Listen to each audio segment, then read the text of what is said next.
आप सर्कल उभार देते बाहेर, तिथे बाहेर उभारू. फक्त एक आहे श्रीशैलची गायकवाडची गाडी, हे कोणाचं काढलं? श्रीशैल गायकवाडची गाडी आहे.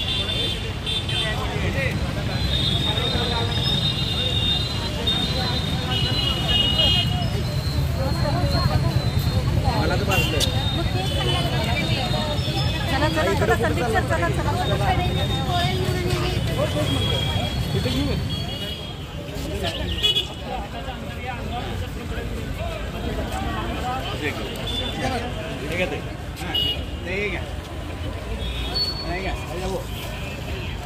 मोबाईल थोडं घ्या, इकडे या पुढे.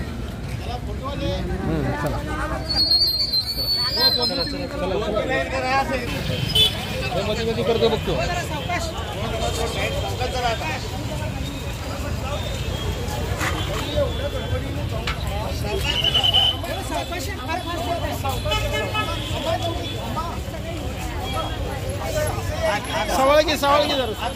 ಎಲ್ಲರೂ ಆತ್ಮೀಯತೆಯಿಂದ ಇದಕ್ಕೆ ಬಂದಿರಿ, ಇದನ್ನ ಖಂಡನೆ ಮಾಡಕ್ಕೋಸ್ಕರ ಬಂದಿರಿ. ಇದನ್ನ ಸರ್ಕಾರ ನೋಡಿ ಇದನ್ನ ಖಂಡಿಸಲೇಬೇಕು. ಎಲ್ಲಿದ್ದವನಿಗೆ ಅವನಿಗೆ ಜೀವಾವಧಿ ಶಿಕ್ಷೆ ಕೊಡ್ಲೇಬೇಕು ಅಂತ ಈ ಸಂದರ್ಭದಾಗ ನಾನು ಹೇಳ್ತೇನೆ. ಆದರೆ ನಾನು ಏನಂತೇನೆ, ಅವ್ರಿಗೆ ಹೆಂಗ್ ಮರಿಗಾಳಲ್ಲ ಅವನಿಗೂ ಕೂಡ ಗೊತ್ತಾಗ್ಬೇಕದು. ಜೀವದಾಗ ನಾನು ಎಷ್ಟು ಬರೇ ಲವ್ ಮಾಡಕ್ ಅಡ್ಡಾಡಕತ್ತಿದ್ದೆ ಹಿಂದಿಂದ, ಆದ್ರೆ ಆಕಿನ ಮೇಲೆ ಪ್ರೀತಿ ಅಂತಾರೇನ್ರಿ? ಇದಕ್ಕೆ ಪ್ರೀತಿ ಆದ್ರೆ ಅವ್ನು ಸಾಯ್ಬೇಕಾಗಿತ್ತು, ಅವಳು ಒಲ್ಲೆ ಅಂದ್ರೆ ಅವ್ನು ಸಾಯ್ಬೇಕಾಗಿತ್ತು. ಆದ್ರೆ ಆಕಿನ ಕೊಲ್ಲದ ಕೆಟ್ಟ ಕೆಲಸ ಮಾಡ್ಯಾನ, ಅವನು ನೀಚ ಕೆಲಸ ಮಾಡ್ಯಾನ. ಈ ನೀಚಕ್ಕೋಸ್ಕರ ನಾವೆಲ್ಲ ಮಹಿಳೆಯರು ನಮಗೆ ಒಪ್ಪಲಿಲ್ಲ. ಇದು ಯಾರು ಅಲ್ಲ, ಎಲ್ಲರ ಮಕ್ಕಳನ್ನೇ. ಆದ್ರೆ ಆ ಏನ್ ಮಾಡಿತ್ತು ನೇಹಾ ಅನ್ನೋ ಕೂಸ ಏನ್ ಮಾಡಿತ್ತು? ಅದು ಪಾಪ ಕಲಿಯಬೇಕು ಅಂತ ಬಂದಕ್ಕಿಗೆ ಇಷ್ಟ ಅನ್ಯಾಯ ಆಗ್ತದಂದ್ರೆ ಇದು ಆಗ್ಲೇಬೇಕು. ಇದು ಸರ್ಕಾರ ಇದನ್ನ ನಿರ್ಣಯ ಮಾಡಲೇಬೇಕು.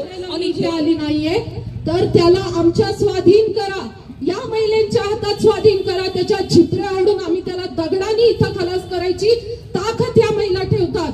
आणि त्यामुळे ही सजा होणं गरजेचं आहे. कारण इथून पुढच्या आपल्या महिला, आपल्या बहिणी, आपल्या ताई, अक्का आज सेफ नाहीये.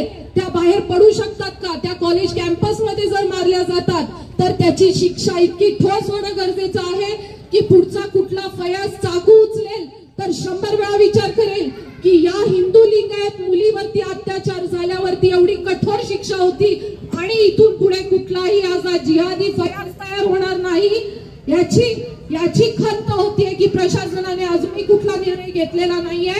आणि मी या मार्फत या संदेश देत आहे की तातडीने त्याला लवकरात लवकर सजा करा, नाहीतर याची आम्ही आक्रोश अजून दाखवू, ही मी इथे शब्द देते. या मार्फत आपल्या या मैत्रिणींना एक संदेश आहे की इथून पुढे आपल्या सगळ्या मुली, आपल्या बहिणी सेफ नाहीये. आपल्या जेव्हा मुली कॉलेजला जातात त्यांच्यावरती लक्ष ठेवा.